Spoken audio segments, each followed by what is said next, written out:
हरियाणा की राजनीति से बड़ी खबर आ रही है। नमस्कार, स्वागत है आपका। मैं आपके साथ स्टेज 9 मोड़। आप देखना शुरू कर चुके स्टेज 9 अनफिल्टर्ड। हरियाणा की राजनीति में एक बड़ी हलचल नजर आ रही है। बड़ी खबर यह है कि सद्भाव यात्रा में 8 मई को नेता प्रतिपक्ष राहुल गांधी शामिल होने जा रहे हैं। बृजेंद्र सिंह ने पिछले साल 5 अक्टूबर से इस यात्रा की शुरुआत की थी। जींद के दनोदा गांव से बकायदा इस यात्रा का आगाज किया था और उन्होंने उस वक्त कहा था कि वो यात्रा इसलिए कर रहे हैं ताकि प्रदेश में भाईचारा बने, सद्भाव फैलाया जाए, एकता का संदेश दिया जाए। उनका ये आरोप था कि बीजेपी ने 36 बिरादरी का जो भाईचारा प्रदेश में हुआ करता था उसे 35-1 बना दिया है, यानी अब लोगों में दरार डाल दी गई है और उसे दूर करने के लिए सद्भाव यात्रा की शुरुआत की गई। बृजेंद्र सिंह की यात्रा की शुरुआत तो हो गई, लेकिन उसके बाद लगातार कांग्रेस के भीतर जो गुट बने हुए थे, जो धड़ेबंदी थी, वो जग जाहिर होती रही। और अभी तक जब हम आपको ये खबर दे रहे हैं कि राहुल गांधी इस यात्रा में शामिल होने जा रहे हैं, तब तक भी हुड्डा गुट ने इस यात्रा से पूरी तरीके से दूरी बनाई हुई है। लेकिन अब राहुल गांधी आ रहे हैं। हम आपको उनका प्रोग्राम बता दें। बृजेंद्र सिंह ने खुद ये जानकारी दी और कहा कि 8 मई को बादशाहपुर में वो सद्भाव यात्रा में शामिल होंगे। राहुल गांधी 1 से 1.5 किलोमीटर तक पैदल भी इस यात्रा में हिस्सा लेंगे। तो यहां इस बीच में जो कुछ हुआ वो भी आपको बताते हैं। ये बड़ी बात क्यों है हरियाणा कांग्रेस के लिए, वीरेंद्र सिंह के लिए, उनके बेटे बृजेंद्र सिंह के लिए। लगातार जब से यात्रा हो रही थी, कुमारी सैलजा, रणदीप सिंह सुरजेवाला, वो धड़ा एक था जो लगातार यात्रा को सपोर्ट कर रहा था। उनकी पार्टी से जुड़े, उनके गुट से जुड़े कहेंगे जो लोग थे, वो इस यात्रा का हिस्सा बन रहे थे, बृजेंद्र सिंह का उत्साह बढ़ा रहे थे, बृजेंद्र सिंह का साथ दे रहे थे। लेकिन हुड्डा गुट पूरी तरह से इस यात्रा से कन्नी काट रहा था। और जब इस यात्रा की शुरुआत हुई थी, जब पार्टी में नए प्रदेश अध्यक्ष राव नरेंद्र को कमान सौंपी गई थी, उनको नई जिम्मेदारी दी गई थी, उस वक्त भी चंडीगढ़ में मीडिया की तरफ से पार्टी प्रभारी बीके हरिप्रसाद से इस यात्रा को लेकर सवाल पूछा था, तो साफ शब्दों में उनकी तरफ से कहा गया था वीरेंद्र सिंह और उनके बेटे बृजेंद्र सिंह ना वो विधायक है ना वो सांसद है, उनकी जो यात्रा है वो निजी यात्रा, पार्टी का इससे लेना देना नहीं है। उसके बाद लगातार एक धड़े के नेताओं की तरफ से कहा जाता रहा कि निजी यात्रा है, इससे हमारा कोई लेना देना नहीं है। और हाल ही में आप लोगों ने भी सुना होगा, नेता प्रतिपक्ष पूर्व सीएम भूपेंद्र सिंह हुड्डा ने यहां तक कहा था कि अगर राहुल गांधी भी आ जाते हैं तब भी वो इस यात्रा में नहीं जाएंगे, यानी यहां तक इस यात्रा को लेकर कहा गया। उधर बृजेंद्र सिंह लगातार कहते रहे कि पार्टी की मजबूती के लिए, लोगों में भाईचारा, प्यार, सद्भाव बढ़ाने के लिए वो यात्रा कर रहे हैं। उनका कोई निजी हित नहीं, कोई चुनाव नहीं, किसी पद की लालसा नहीं है। हाँ, गाहे बगाहे उन्होंने ये भी कहा कि राजनीति में महत्वाकांक्षी होना चाहिए, महत्वाकांक्षाएं मेरी भी हैं, लेकिन लालच उनको नहीं है। लेकिन ताजा जो प्रकरण चल रहा था वो भी आपको बता देंगे।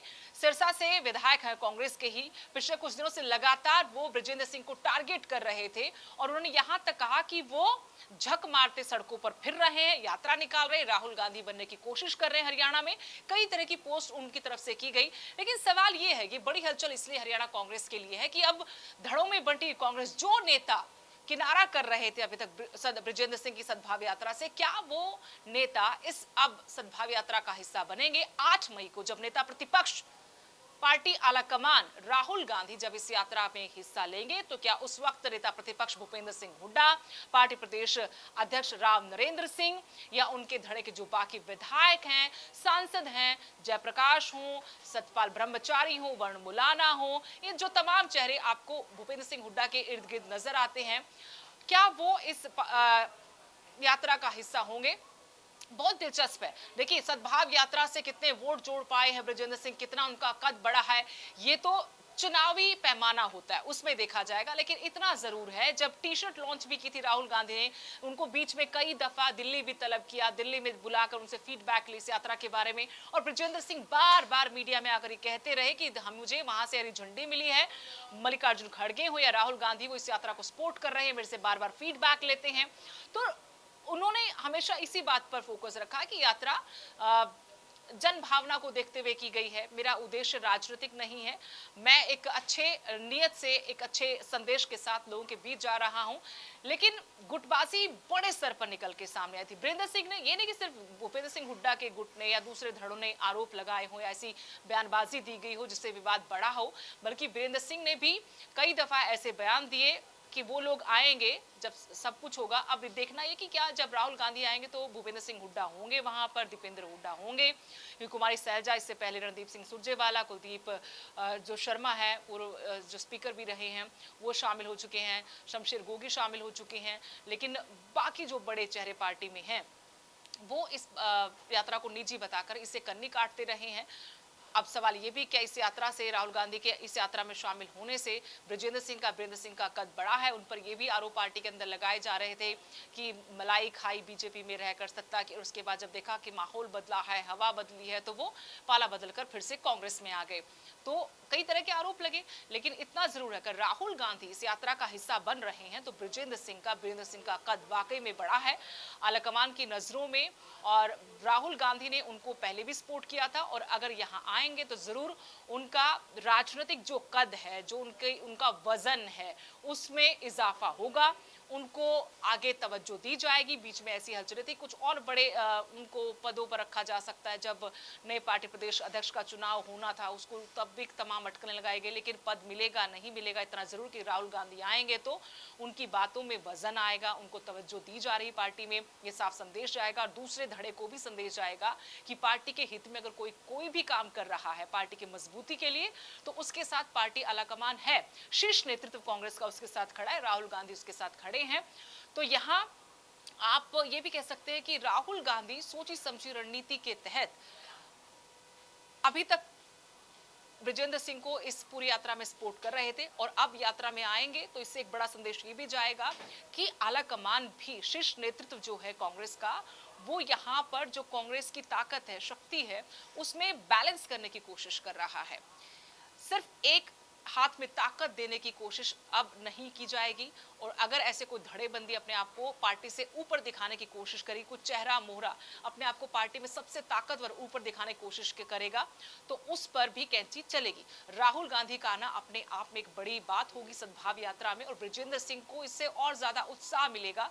प्रदेश की राजनीति में क्या घटेगा, भाईचारे पर क्या असर होगा, वो अलग बात है, लेकिन कांग्रेस के अंदर की राजनीति जो खेमेबंदी है और जो वर्चस्व है, वहां पर जरूर कुछ नया घटने वाला है, नया दिखने वाला है। अभी तक आपने सियासी विरोधियों को भी सुना होगा कि हरियाणा में कांग्रेस मतलब भूपेंद्र सिंह हुड्डा, लेकिन क्या राहुल गांधी के इस सद्भाव यात्रा में शामिल होने के बाद ये बात सच में फिर से इतनी ही रह पाएगी? हुड्डा मतलब कांग्रेस, कांग्रेस मतलब हुड्डा। तो यहाँ पर जो पावर सेंटर है उसको लेकर आलाकमान भी जरूर सोच रहा होगा। 2024 के विधानसभा चुनाव में जिस तरह से जीती बाजी हारी है कांग्रेस, ऊपर तक बातें गई थी, लंबा मंथन का दौर भी चला था, तो जाहिर तौर पर विश्लेषण हुआ होगा। और राहुल गांधी का अपना आना अपने आप में एक बड़ी बात है, वीरेंद्र सिंह के लिए भी और हरियाणा कांग्रेस के लिए भी। लेकिन अब उन नेताओं के लिए मुझे लगता है मुंह छुपाने की जगह नहीं मिलेगी, जो लगातार वीरेंद्र सिंह पर इस सद्भाव यात्रा के बहाने सीधे या फिर प्रत्यक्ष या अप्रत्यक्ष रूप से निशाना साध रहे थे। तो बड़ी राजनीतिक हलचल हम आपको बताते कि राहुल गांधी 8 मई को बादशाहपुर में, गुरुग्राम में सद्भाव यात्रा में शामिल होने जा रहे हैं। नमस्कार।